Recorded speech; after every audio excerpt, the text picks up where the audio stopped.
Hey guys, Ted from Immersion here, and I just wanted to do a little video because I've been on a real big D&D and tabletop gaming kick. I joined an Adventure League, and I know you guys really seem to like my D&D reviews and that kind of stuff. So I thought, why don't I take something like my glass etching tutorial, Sharpie mug tutorial, and kind of make a craft D&D related thing. So I've been thinking about doing it for a while. I'm going to be making a plexiglass dice tower, sort of like a Plinko board from The Price is Right, but for Dungeons and Dragons or any other role-playing game, really. All told, this should probably cost about $6, maybe a little more, $7 if with the cost of hot glue. And I'm hoping will take about 10 minutes tops to make. So, I'm going to end this here. Join me over in the shop and we'll get going. Well, here we are back in the shop. Sorry, it's actually you can't see the mess, so it's fine. So anyway, what I have right here is a sheet of plexiglass. What size is this? 12 by 12. This is 10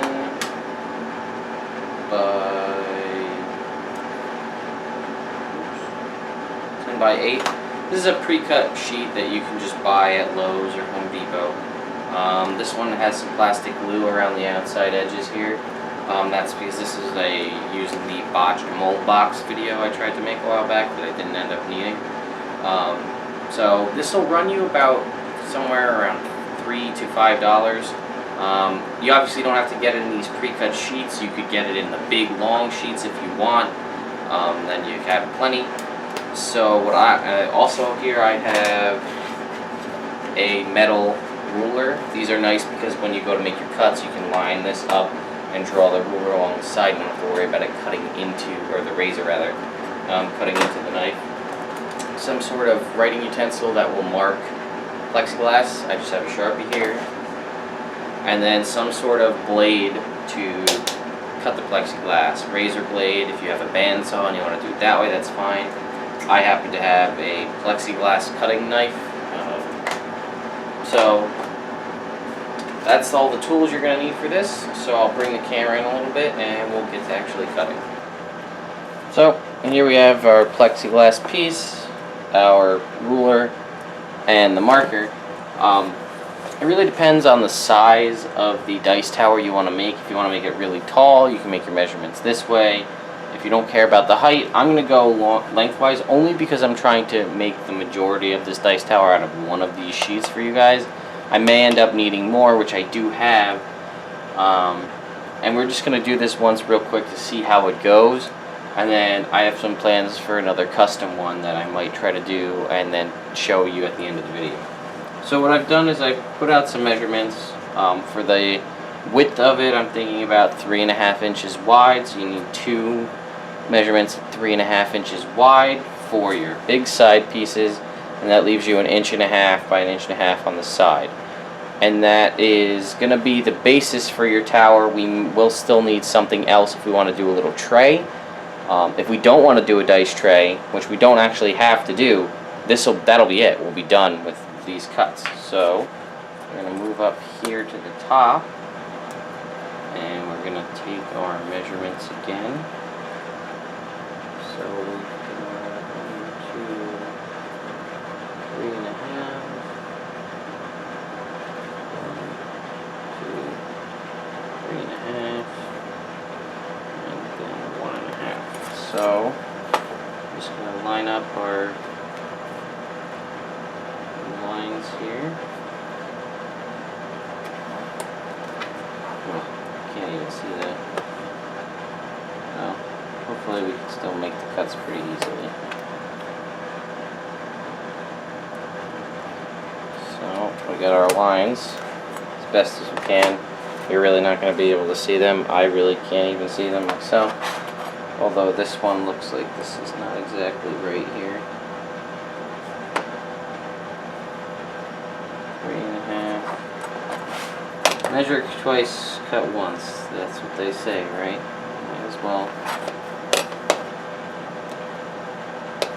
Because you may be running on limited pieces of plexiglass. So I have plenty of extra here, so if we make a mistake, we can go back and fix it. So now it comes to your preferred method. I'm just going to use freehand, hold this up against it and score the knife. If you want to get really precise, you can use clamps and come over here, bring it to the edge and try to clamp down your ruler so that it doesn't move, so that you can keep that. Again, if you're using a bandsaw, you just right through it and that'll be that. So we're just going to line this up along the correct line. I made two. The only other thing is, if you want to make sure with this you make your cuts this accurate, because it's hard to shake off little bits of plexiglass.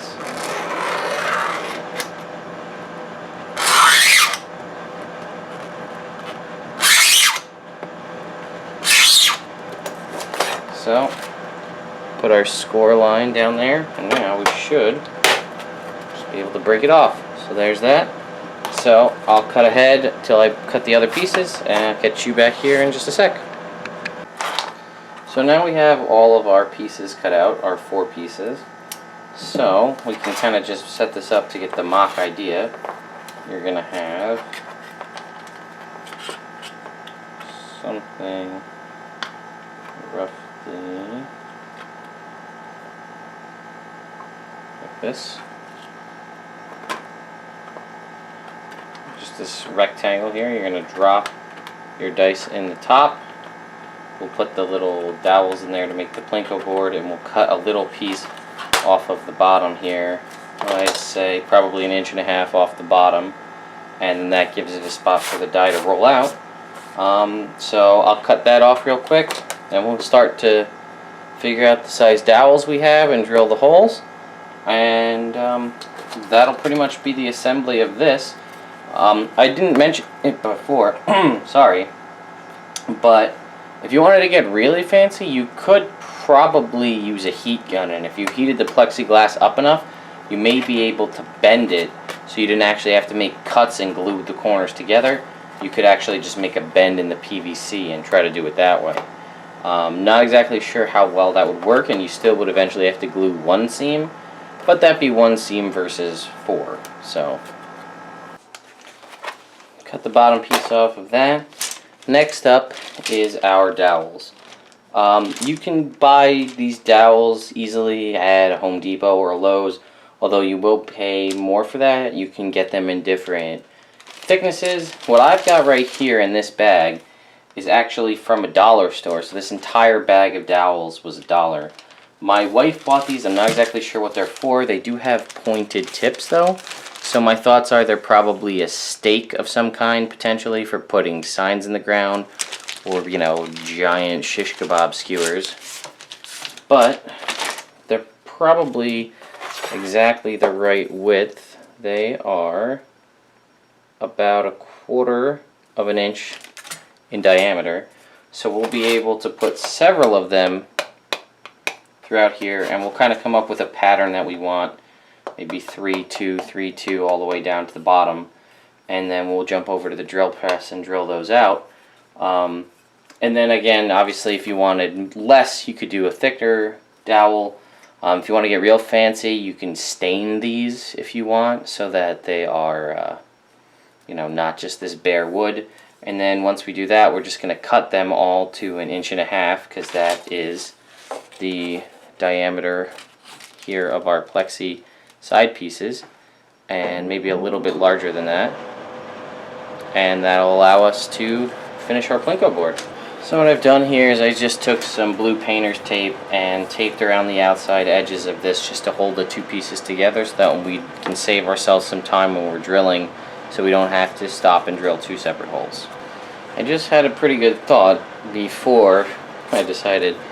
So you can see probably I put some marks on here for where to drill the holes. Well, I went and grabbed a D20 and I said, you know what? Let's make sure that the holes we're planning on putting in this thing are big enough that a D20 could go through. And the way I'm looking at this right now, if I put these pegs where I want to put them, this D20 is going to fall right in this dice tower and just stop right at the top. So we're going to wipe off all the Sharpie, and we're going to space these out a little bit further, So if you use smaller D20s, I know there's a couple different sizes. If you use larger ones, if you're planning on rolling different kinds of dice through here, like 6-sided or 12-sided or whatever, I mean 20s are probably going to be the biggest you're going to use, but just be mindful of where you place the holes. Alright, I think we are spaced out far enough with the markings on our piece of plexiglass. So we're going to jump over, grab a 1/4-inch drill bit, and drill these out and see what things look like. We're over here with a 1/4-inch drill bit. We're going to do a trial run and see how this fits, because it may be a little bit too snug and we might need to go to a bigger size bit, but here goes.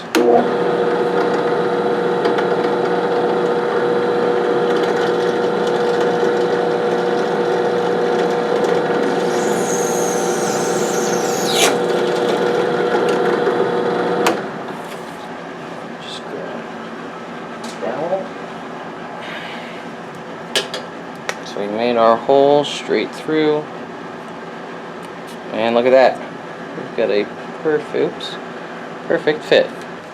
So there we have it, all of our holes are drilled. Now it's time to just measure 1.5 inches on these dowels and cut those out real quick. I'll spare you guys the details of that, that's pretty boring. Here you can see I've cut out the dowels pretty roughly here. Here's our D20, it should have no problem going in between any of these. So now, really all that's left is fire up the hot glue gun and glue this bad boy together. Well, the glue gun is all warmed up. So what we're going to do is just put a bead along the side here. With this piece of plexiglass. One of the ones with the holes in it.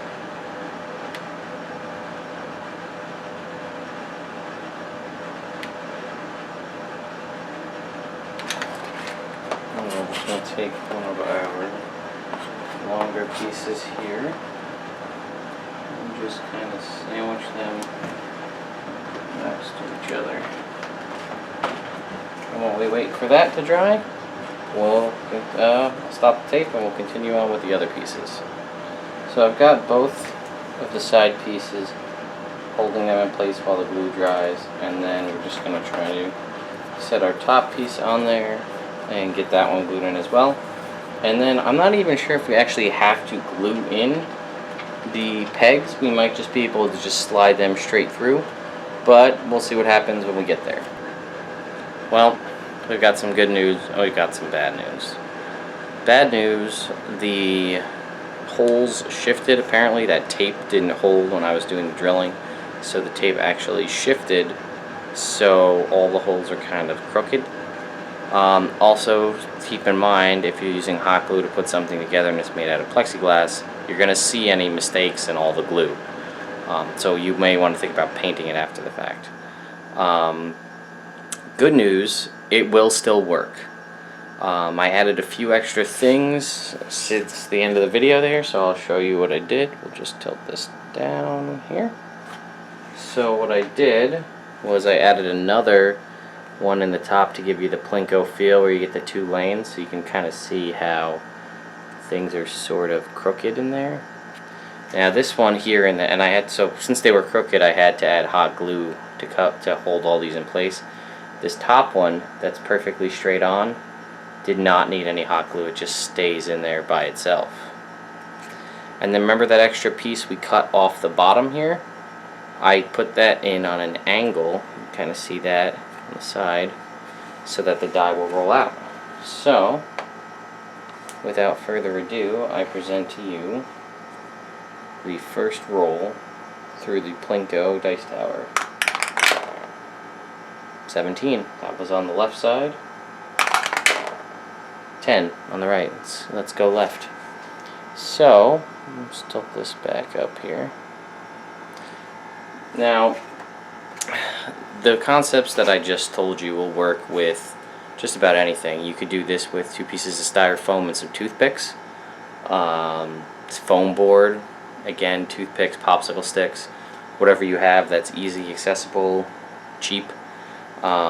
This is just, I wanted to try to get that Plinko effect. I thought about maybe making this one actually a little bit longer so you get more of that Plinko anticipation, but combat and role-playing games takes long enough as it is. Do you really want to be waiting for your die to fall through the bottom?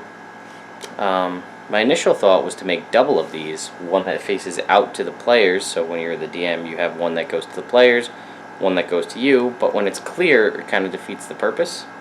You could also put, if you wanted, a bottom on this so that it can't roll away from, like, or roll off the table, that it's like a little tray to cup it. But yeah, I may do another video with a more traditional kind of slanted ramps dice tower. But this is it for the Plinko Quick and Dirty, 10 minutes, $5. Again, I may do another one just for the hell of it out of foam with toothpicks, just to show you how easy that could be. But yeah, we'll come back, maybe we'll do wood or something else to do a more traditional dice tower. Hi guys, I know I said I was just going to throw a picture in here, but I figured it'd do better to show you. So on the left was the one I made last night, which looks kind of ridiculous at this point, especially because all the dice pegs there are crooked. But in my defense, obviously, like we said, the tape slipped, but it was also 3 o'clock in the morning. So there's that. This is one that I made now, taking my time, measuring out where to put all the pegs the whole way down, but otherwise the dimensions are exactly the same. Instead of using 1/4-inch dowels, though, I just used your regular old shish kebab skewers. You need only about 3 or 4 to do this size, so these are pretty cheap. You can get these just about any supermarket, probably even the dollar store as well. And it just gives you more of that Plinko effect, which is what I was going for. So that was the original. I also ran into an issue where I had that happen once in testing yesterday, and I also, if you can see, there's sort of a pretty clear path right there. I actually dropped it once and it didn't hit any of the pegs, it just fell perfectly. So in comparison, that was that, and this is the new one. Very Plinko-y. And actually the very first roll that I had come out of this was a 20. So if that's not any indication, I don't know what is. I also, when I drilled this, I glued the whole box together like this, and then I drilled through this way. That way there was no possible way for it to shift and kind of get off center like these are. So I would recommend doing that. You could have done it with a hand drill. I just did it with a drill press. That way it was even pressure rather than you putting pressure on top of it, maybe putting too much and then getting the hot glue to break. So yeah, that's pretty much it. This one's a lot better. This is what I'm going to use. I might just scrap this one or keep it as a, sort of a posterity thing. Another thing I might do is paint some of these sides, perhaps the 2 sides and the back. 1, it'll help to hide the paint lines, but 2, it'll kind of add a little to it. So here's just a piece of black craft foam behind it. I think it kind of looks more finished that way. And maybe just for the hell of it, I might paint the pegs glow in the dark. I don't know. Just a thought I had. So we'll see. Anyway, guys, that's the updated version. Let me know what you think. Do you like dice towers? You're going to use one of your own? If you build one of these using this this tutorial video, let me know what you think. And send me pictures of yours, and I can put them up on our site or on our social media. So anyway, guys, hope this helps, and I'll see you next time.